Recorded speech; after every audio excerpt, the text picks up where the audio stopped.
If you're looking to try out the player versus player, or PvP for short, content in Final Fantasy XIV, but find it a bit scary to jump into and maybe don't know where to start, you have come to the right place. In this guide, I will go over the basics of how PvP works in Final Fantasy XIV, including some examples on how to approach combat in the mode. I will also explain how the Crystalline Conflict PvP mode in particular functions, as this is the mode PvP appear to be balanced around, at least at the time of making this guide. This includes the basic rules of Crystalline Conflict, as well as the slight nuances in each of the maps. Let's start with how you unlock the mode. Once you have both chosen your Grand Company and have acquired a job crystal at level 30, your Grand Company commander will offer the quest A Pup No Longer, which unlocks access to the Wolf's Den Pier. Once you are in this particular zone, as well as any actual PvP zone, while having a job crystal equipped, your action bars and actions will be replaced by PvP actions. Under the Character tab, you will find a PvP profile option which contains all of these. Your actions are found in the Job tab, while specifically for Crystalline Conflict, you will need the Quick Chat tab for communicating, as regular chat messages are disabled during a PvP match in the Crystalline Conflict. If you need to make certain HUD adjustments specifically regarding the PvP elements, these are found under the Duties section of the HUD layout menu. However, the elements will only be visible in the HUD layout menu if you are in a PvP zone, including Wolf's Den Pier. The first thing you might notice is that your list of actions is very limited, and for most jobs, most of your actions have completely new functionality, which means your job plays completely differently to how you know. This can very well mean that a job you never really liked playing suddenly is exactly what you like in PvP, so don't be afraid to take a look around on the jobs you have available. In the Wolf's Den Pier, there are striking dummies to try your toolkit on near the dueling arena, as well as on top of the ship.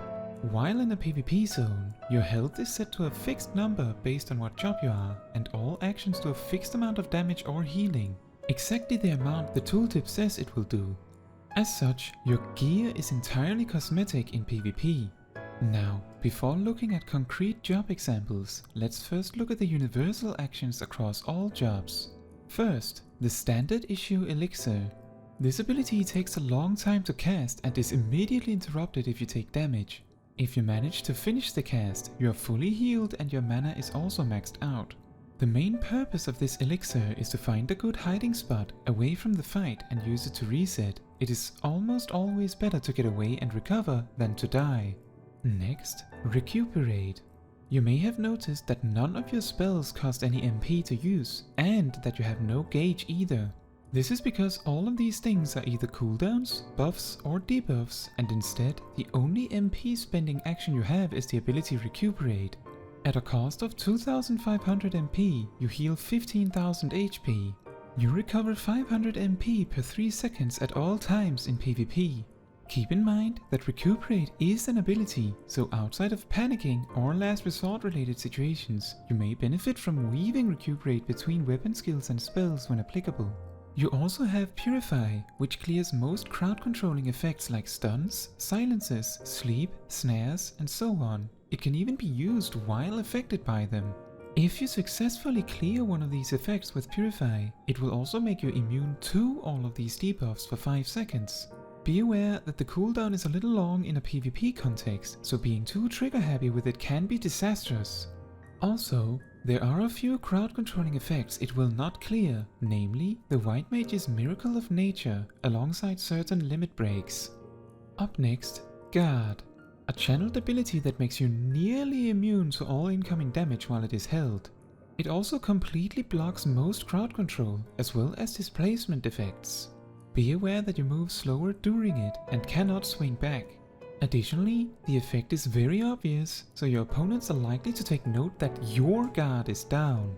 The Machinist's Drill, as well as a shockingly long list of limit breaks, completely or partly bypass guard. Keep in mind that if someone places a dot on you before you use guard, then the dot will still do its full damage through it. This is a concept called dot snapshotting and is also present in PvE. Finally, you have the PvP version of Sprint. This still increases your run speed by the same amount, but it is instead a toggled effect. It is functionally a weapon skill or spell with a 1.5 second recast timer. Using any action will also cancel sprint, including using sprint again. Now then, let's take an example job to showcase how to approach using your actions in PvP. Bard is an excellent example for this. Powerful Shot does the most damage from far away, so you have an idea of where on the battlefield you want to be, since you will be using this attack a lot. It also reduces the cooldown of Imperial Arrow. Imperial Arrow stacks up to 3 and simply fires all of the charges in quick succession when used. Silent Nocturne does a very weak amount of damage and silences the target for a few seconds, giving you an opportunity to wipe them out, since that prevents them from using anything but Purify. It also upgrades Powerful Shot to Pitch Perfect, boosting its damage and making it have no cast time once. Finally, Apex Arrow does damage in a line and buffs you and your team and turns into Blast Arrow. Blast Arrow does more damage in a line and also buffs you and your team, but for a shorter time. These two effects stack. Your limit break and defensive options are situational by design, so let's skip over those for this example, although be aware that the charge rate of limit breaks is different for every job, so some, like the Bard one, takes a long time to become ready. For the most part, Apex Arrow can be used on cooldown, aimed to hit as many enemies as possible. But it may be beneficial to hold Blast Arrow for a moment if it is convenient, since the higher damage and short-lived damage boost can be more helpful when you see a kill in sight. Combo actions are not interrupted by other actions in PvP, although you do have a time limit. This tactic of holding on to a cooldown also applies for Imperial Arrow. Even though Powerful Shot and Pitch Perfect reduces the cooldown of Imperial Arrow, having the full 3 stacks when someone is within reach to kill is often more useful than the damage you gain from using it on cooldown. This means that at the simplest level, the gameplay loop of the Bard is to line up Apex Arrow and Blast Arrow to hit as many as possible at the start, and then repeatedly shoot powerful shots at key targets, whoever's lowest for instance, while judging whether Imperial Arrow is better used on pressure now or kill later. Then, when you see a kill, you use Silent Nocturne, Imperial Arrow and Pitch Perfect. Typically, Bard supports someone else's kill. For some other more brief examples, Red Mages are functionally closer to a melee assassin job with the ability to shoot while scoping out targets, where you use Resolution to cover your entrance into your melee combo and then step out back to safety afterwards. Healers all have significantly long cooldowns on their healing spells, meaning that they are all closer in playstyle to a general support job. White Mages are for instance good at shot calling with their Miracle of Nature. Tanks are also closer to support jobs, where the closest you get to a proper tank is the Paladin, where it can use Guardian to redirect damage to it. The idea is that instead of looking at your toolkit and determining how to maximize your damage per second, you should look at it and determine how to maximize the amount of damage you can do in a very short time span. And if you have any sort of crowd control, you should plan around that. Of course, knowing how to keep high damage per second is also helpful, since it can pressure your opponents, but simply dishing out tons of damage is not what gets the kills and thus the wins. Pressuring the same target as one of your teammates tends to also net kills more easily, as long as you aren't focusing on someone currently guarding, for instance. Now, let's talk about the Crystalline conflict. This is a 5 vs 5 match, which starts with a countdown of 30 seconds. Say hi! This is also a good time to prepare sprint. After the countdown, the game starts. Each match starts with a 30-second timer before the crystal is unbound, meaning that the first 30 seconds you cannot progress the objective.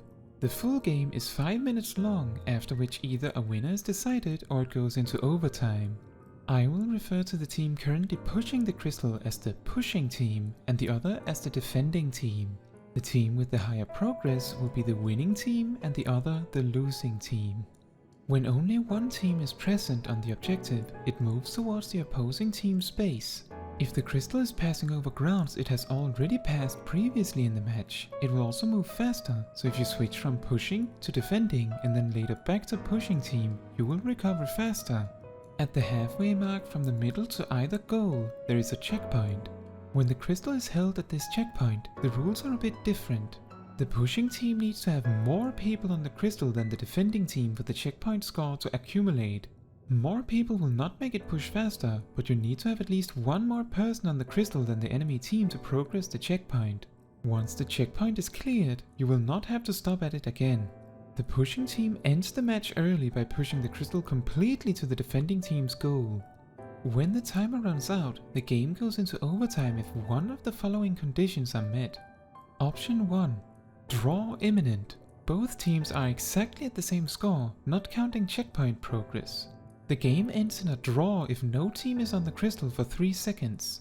Alternatively, the game declares a winner if either team pushes a single step further than their record. Option 2. The defending team is currently on the crystal and is behind on progress, and so is also the losing team. If the losing team is held off of the crystal for 3 seconds, the winning team wins. If the losing team manages to push a single step further than the winning team's record, the losing team wins instead. Additionally, on each map, there are potions placed at different key spots. Running into one heals you for 30,000 HP and clears it from the field for a while. Keep in mind that these potions are neutral and that you cannot pick it up if you're already at full HP. When you die, you will be out of commission for 10 seconds, plus a grueling time frame where your screen blacks out as you respawn back at base. For every death beyond the first, your respawn time is increased by 1 second, so in drawn out matches, it is extra beneficial to avoid dying too much. Now, let's talk about the individual maps, starting with Palaistra. This is the most vanilla of the 3 maps currently in circulation. It has 2 speedways that give you the super sprint while you're in it. This can be useful for returning to the fight or for escaping. Just keep in mind the enemy chasing you can also sprint faster in this wind tunnel. The map has a few strategically placed walls to hide behind, but the main battlefield is quite open, making for a decently balanced map for all jobs. Next, the Volcanic Heart. This map has one large T-shaped speedway slightly off center. This makes it very handy for escaping and retreating to a potion spot. Aside from that, most of the map is filled with walls, which can be a hindrance for ranged jobs, as more mobile melee jobs can easily cut their line of sight. At the same time, ranged jobs can make use of all these walls to take pot shots at the enemy. Some time into the fight, explosions will happen around the map, starting with small circle AoEs, followed by bombs exploding in Bomberman-style cross shapes for 30,000 damage each. After the explosion, they leave behind an orb that boosts the damage as well as limit break charge rate of the first person to pick it up. They also stack. Finally, Cloud 9. This map does not have any speedways and also does not give you super sprint at spawn. Instead, it has 4 wind bridges, 2 for each team. The first one brings you from spawn to near the middle, and the second takes you from near the middle to the halfway checkpoint. This one is only available when you're either contesting the checkpoint or have pushed past it. At some points in the match, winds will start blowing wildly, and after a set amount of time, everyone will get thrown into the air. When you land, you take around 30,000 damage. If you use guard as the wind blows up, you will not get pulled and can even cancel guard early. While the wind is blowing, yellow markers will zip around the battlefield, fast enough that you need sprint to keep up with them.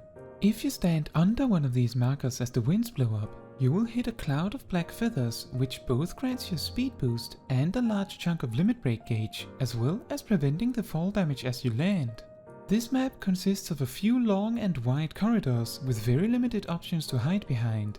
This can both be advantageous for long-range jobs, since they can easily make full use of their range, and yet disadvantageous since there's little cover for enemy fire. Now, that was a rather wide-sweeping list of basics to enter PvP with. Of course, knowing all the ins and outs of the 3 maps or how other jobs than your own works is not necessary to start playing, and you will learn all these things as you rank up anyway, so don't try to learn everything at once. Just to round off, here are 3 simple tips to do a little better. First, as a ranged, trying to run away from melee is not helpful unless you know where you're going, toward a potion maybe. When running without reason, you are letting the melee have that 1v1 with you that they wanted in the first place. Second, try to assist your team's targets. Attack marked enemies if there are any. If people are vocal, try to assist them. Most jobs don't have the firepower to easily dispatch an enemy on their own, so working together is always far better. Finally, Unless you're losing in overtime, you should try your best to never run in alone. Try to wait for your team to respawn if you can. That is all for this video. Thank you for watching. If you like this kind of content and would like to see more from me, you can subscribe to get notified whenever I post a new video. Also, if you have any questions or anything to add, please leave a comment down below. Fun fact, dots have always been vague, considering they never define how often they tick. Normally, it's once every 3 seconds. Unless... For PvP, it is even more complicated, since some dots last 5 seconds. The typical way to identify what is if a dot lasts a multiple of 3 seconds, it's 3 seconds. Otherwise, it is usually 2 seconds. Unless it is the Sage limit break, in which case it is still 3 seconds.